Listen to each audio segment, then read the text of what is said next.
Hi, Carrie here from My Quick Bookkeeping. You may have noticed that the reports page in QuickBooks Online has recently changed. So I'm going to walk through today so you'll be able to find out where your reports are, how you can save some, customize them, and hopefully be able to find everything that you need. Let's go to the Reports tab here in the sample company and see where everything is. So this first tab now includes all of the reports on one page. It's a lot easier to navigate than the tabs in the previous version. Well, once you get used to it, it is anyway. So let's scroll down.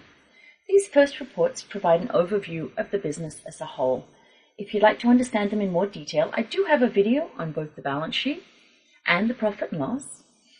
You can watch those.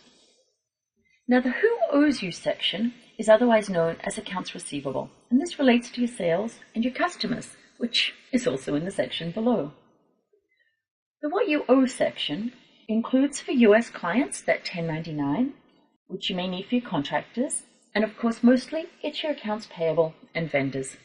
Expenses and vendors make up the next section. Now here in the Canadian version, you don't see the 1099 reports, and it refers to the organizations you owe as suppliers, not vendors. It's the same thing. Sales tax reports are next, and here, Canadian sales tax page, mostly GST and HST. I find it so much easier with everything on one page. Now, if you're using payroll, you'll come down and you'll find the employees section is next, followed by the reports you're less likely to use regularly, but that your accountant will likely want if they're doing a monthly review or for your year end. Let's scroll back up to the expenses and vendors section. Let's say you often need the open purchase order list. Let's open this up. There's one outstanding at the moment. So let's flag this report as a favorite. It's a little annoying you have to scroll back down to it, but we do. So our open purchase order list, we're going to make this a favorite. So we check this here. And in the customer section, let's grab this summary of sales by product. Here it is here. Is that double clicking? There we go. So now if we scroll back up here, we can see that these two reports are now included in our favorites list. So if there's anything that you use regularly, you can just click the star next to it and pop it up to here.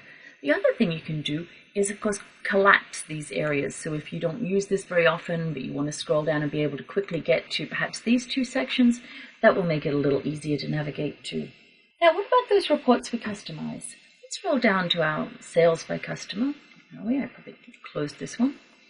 Say we want to be able to see which customers we've worked with the most this year. So open up our sales by customer summary.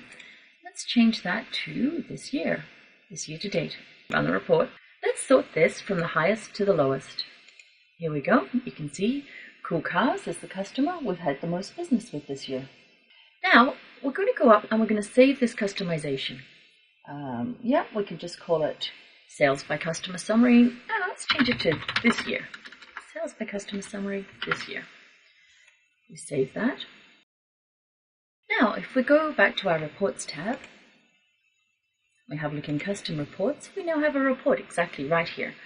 Created by Craig Carlson. I guess he's the fictional employee. Craig's design. There we are.